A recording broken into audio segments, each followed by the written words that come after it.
Good evening. Jumping on a little later than normal tonight to do our recap here of North Wilkesboro and the racing that went on out there. Glad to anybody that joins in. Glad to see y'all join in. Drop your comments. Please ask questions. Whatever you feel you need to do, we'll get them all answered or responded to as quick as possible. But appreciate you tuning in for another episode of Full Throttle Talk here. I was looking forward to this race. First time back at North Wilkesboro for a points paying race, mind you. We've raced there the past for the All-Star race, but the first points paying race at North Wilkesboro, I was really excited for. And I enjoyed it, the racing all around all weekend. Some people will claim it was a little boring, and I can see that side of it.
Okay.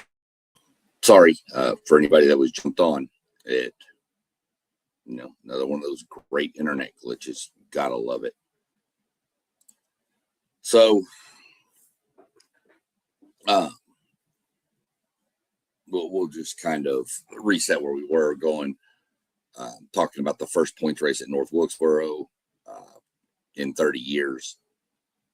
Some people said it was boring. There was that aspect of it. But like I was saying, the NASCAR making this front bumper softer on the next gen car kind of made it to where you had to be a little careful just pushing people out of your way if you wanted to, because it could damage your radiator or other things, splitter, numerous different into the car. We did see a splitter get damaged on pit road between Connor Zilich and Kyle Larson. So it was, I don't know. I mean, I liked the racing. I thought it was good. I did have some people on the live last night that were saying that it was pretty boring, but I mean, it looked pretty racy to me. I think what killed the race was the caution that occurred. Get into that when we talk about the Cup Series here in a few minutes. But we'll go ahead and jump to the those were the thoughts on the return to me. I enjoyed it. I thought it was good racing. I thought you could move up and down the track a little bit. So I enjoyed it. Jumping over to the Truck Series real quick, we had Chandler Smith just drove away from everybody. Took the lead late off of pit call. came in, got the lead, and just never looked back. Wound up beating Lane Riggs, who got off pit road and restarted 8th on the final restart. That ran, I believe, 99 laps to the checkered. Lane Riggs was 8th and fought his way all the way up to 2nd. Said he would have liked to send another restart, but then he thought about it and thought, well, maybe not, because I got a 2nd place finish and I would have had maybe been involved in a wreck. So a few different things there that could have really screwed up Lane Riggs. But Chandler Smith, like 8.4 seconds victory. So, shout out to Chandler Smith. That truck's been really good all year long.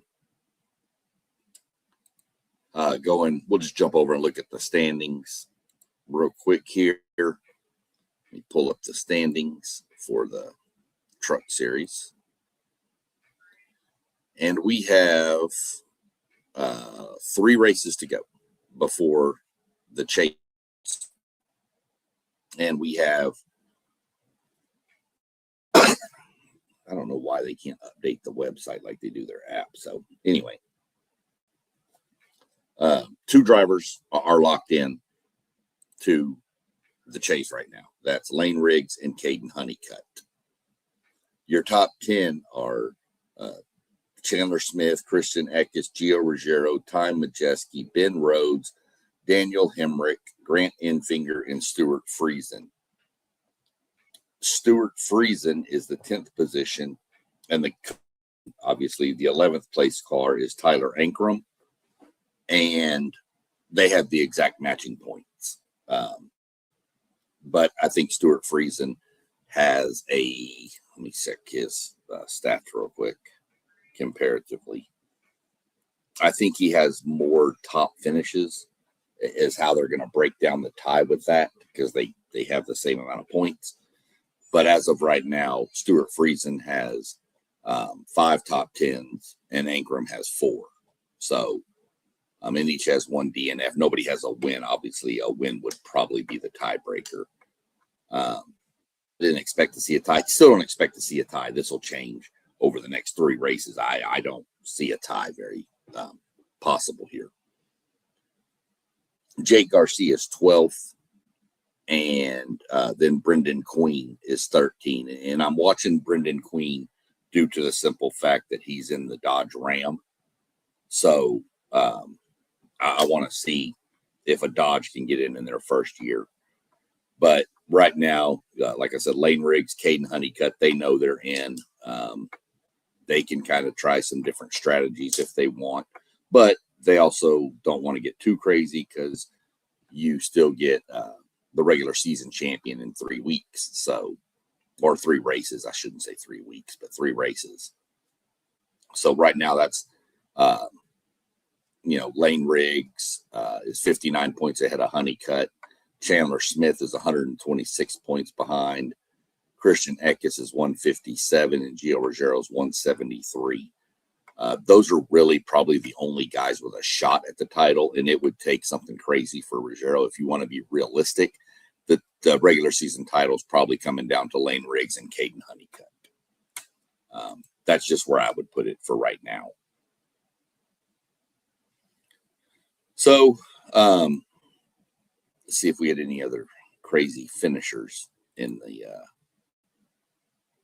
truck series. See if anybody finished weird. See where.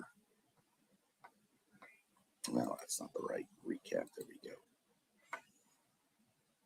Chandler Smith, Lane Riggs, Shane Van Gisbergen Cup Series, of course, dropped down, finished 3rd. More on him for the Cup Series. Chase Elliott, 7th. Stuart Friesen, 8th. Corey Heim, 9th. And if you've listened to this, I'm a big Corey Heim guy. He's uber talented, super talented. So finishing 9th was kind of a shock to me. I kind of thought he might be up there battling for the win. Ty Majeski came in 10th after leading 23 laps. Your lap leader, big lap leader, was Chandler Smith with 105. So let's see if we can find who had the fastest lap. Chandler Smith also, 19.15 seconds. So that's where we're at with the truck series.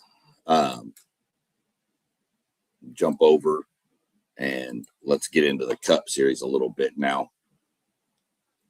This was a weird race, 450 miles. Normally it's 400, 500, 300, but 450 is a weird number. But it was a night race. A lot of people still complaining. This one wasn't. It was delayed a little bit at the start, but not much. So, I mean, it finished up probably, I don't know, 10:30, 10:45-ish, maybe somewhere right around there, 11. It wasn't too bad. Wasn't a ton of, had there been a ton of cautions, it would have been a lot worse, but there wasn't. So it didn't do too bad in my mind. Pretty good race, I thought. Had some issues at the beginning where you had Ross Chastain, who failed inspection 3 times and had to drop to the rear and then do a pass-through penalty on pit road while everybody else was up to speed. So he fell a lap down immediately, got his lap back on the first caution that came out. So didn't hurt him too bad. And then Ryan Blaney, who was your pole sitter, started from the rear, didn't have to do the pass-through but they had some power steering issues they had to fix. And that kind of put him to the back when you know. But all during the race, if you go back and rewatch the race, you'll see that 12 car from the back just comes flying. I mean, he's passing people. On my live yesterday during the race, I was saying 15 would be about a good spot for him to be in at the end of stage 1. I think he got into like 16th, somewhere 13th, maybe even, but he was right in that range. And then at the start of stage 2, he took off and got himself up into the top 10. That car was really fast, but his day kind of took a turn for the worse on a pit road where the final green flag stop where he came in, and you could see he locked up the tires and he was speeding, hitting pit road, and it just then had to do that same pass through, went lap down. It just ruined any shot he had to win right there. But that's just what shows. I mean, he had one of the most dominant cars of the night, and one mistake takes it all away from you. But we were having a good race. It was looking good. Josh Berry was looking really good. He had started to work in his way forward. And on lap 183, we had, I don't know what Alex was thinking. I'm just going to say it like it is. Alex Bowman, I really wish I could figure out what you thought you saw, or what your spotter thought he saw. He was in the outside lane of the track, and Tyler Reddick was down here. Maybe he thought he was clear. Maybe he tried to come all the way across him and go to pit road, and he hit the front of Tyler Reddick. Pretty much ruined both of their days too. The big problem was, excuse me, and this is where I think people I've heard have said it was a boring race. Because when that happened, we were in the middle of green flag pit stops. And on a short track like North Wilkesboro, a pit stop under green, you're going to go probably 2 laps down. And you're going to get them back when everything cycles through, of course. But when that caution happened, all those cars were trapped 2 laps down that had already pitted. Josh Berry, Chase Elliott, Christopher Bell, numerous people. And the drivers that had stayed out on the track. When the caution came out, then they pitted. They came on the track. All those cars took what they call a wave around, which if you pit and then there's a caution during the middle of the cycle, you come out, you take the wave around, you don't come back to pit road to do any service, and you get back on the lead lap. Well, all those cars did that. But on a small track like this, they were 2 laps down, so they only got 1 lap back. That trapped to where there was 6 cars on the lead lap out of 36. So we had 20 cars at least 1 lap down. And, okay, maybe some more chaos. We can work something out. Maybe the next set of pit flag or pit cycle coming up, these guys stay longer to get back and then try to pit, maybe try to catch the reverse caution. No, there wasn't a lot of cautions in this. And so Blaney, Ty Gibbs won stage 2. That's when that big wreck happened. But then we go into stage 3 and you're thinking, okay, well, at one point, Barry's climbing forward again. He's getting near the top 10, I think 13th, maybe even further back the next. I think he had pitted already, so maybe 25th. But he was having a pretty decent day still. And Christopher Bell got inside of him, got loose, hit him, the wall, tore the whole suspension up. So day was over for Josh Berry and the Wood brothers. And it looked like they were a good run to finally get some sort of momentum from the season that has been just brutal for that whole organization. But stage 3 kicks off, and Joey Logano has been dominant. He's dominating everybody. They restart. He pulls out, 5-6 second lead. It's just like nothing. He's just blowing through people. And I start watching it, and I realize how he's getting through traffic so well is all the cars are coming around the corner. He's going up the banking and then kind of he's using a diamond formation off the turns to kind of get the car pointed straighter to get to the accelerator and get going faster. And we came to the last, we didn't realize it at the time, but what now has turned into be the last pits. And Hamlin comes in first, Denny Hamlin. And Joey Logano came the next lap, luckily. If Logano stays out one more lap, he may not win this race. He may have, may not have, but he got in, got his service, got out, and came out literally about 5 car lengths in front of Denny Hamlin and wound up holding him off. And Denny made some charges, and then Joey'd pull out, and Denny'd make a charge, and then it just kind of went back and forth. And then near the end, you could see that the traffic, Logano had navigated through the traffic so much better that he just wound up pulling away. I'm trying to get the exact, he won by, call it 9/10 of a second. Again, 9/10 of a second doesn't seem like anything, but in the world of racing, it is. He led 323 of the 450 laps. That's just pure domination. That's the most laps he's ever led in his career, and he's a 3-time Cup Series champion. I thought it was a good race. Had some excitement. I just wish that one caution wouldn't have happened in the middle of it. I think that just kind of took some of the luster out of it. But, we'll see what happens. We don't know if this track's coming back on the schedule next year or not. We won't get that till probably November. We'll get next year's schedule release. Is typically when it happens. November, first part of December, somewhere around there. But stay tuned for sure, because during the off season, we're going to have quite a bit to talk about. Drivers moving. There's always something going on in silly season that makes it give the title silly season. So, good weekend. Being a Ford racing guy, I am really excited to see Ford kind of starting to put some, getting a little more competitive with these Toyotas. We're going to see what happens this week. Going to Indianapolis. Won't be a preview this week. Won't have time for it. But we'll try to definitely get on next Monday and do a recap of it. But Toyotas normally do really, really well at Indianapolis. So we're going to see if the Fords can keep the momentum and pressure on the Toyotas and go for 3 in a row, or can Chevrolet get going? Well, we're just going to have to wait and see. So we'll jump over, look at our standings in the Cup Series. And we have 5 races to go.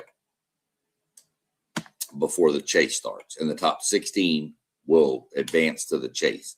The points are going to be reset in a staggered formation.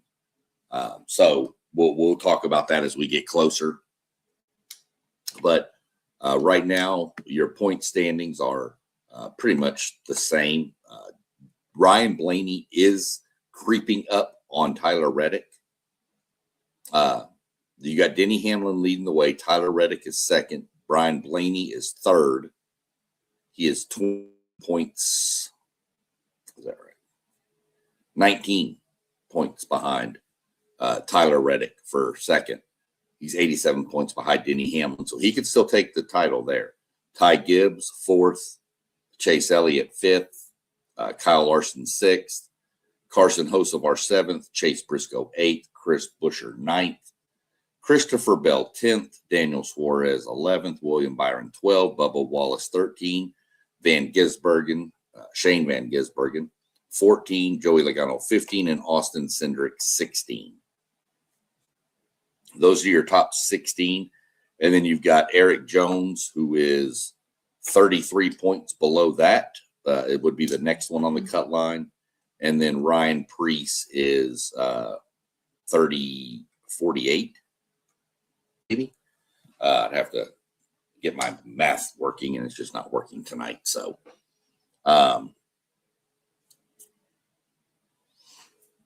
yeah, 38. No, 38 points. Difference. So, we've still got a little go. Brad Keselowski, a little gain. He's in 19th, and Michael McDowell's in 20th. So 5 races. If you win, you get 55 points for a win, and then any stage points you win, you can get up to like 75, 76 points. So there still could be some swings with the cut line. But after this race, I was right in my thinking that this could be the race Ryan Blaney turned out to be. Denny Hamlin, Tyler Reddick, and Ryan Blaney are locked into the chase. So 3 of the 16 spots are filled. They, no matter what, they can finish last in every race, and they will still make it. So those 3 are locked. I would bet Ty Gibbs with a solid run at Indy could probably lock himself in. And then the rest, it's going to be a little bit of a struggle. You're talking over 200 points behind the leader. So you're talking a little bit of a struggle to try to get up that high, but you still got quite a cluster of drivers from, put it this way, Chase Elliott's 208 points behind Denny Hamlin, and 20th is 430. 222 points. If you can get 70, or even if you average 60 points a race, you can jump all the way up into the top 16 at least, because the other drivers will be getting points too.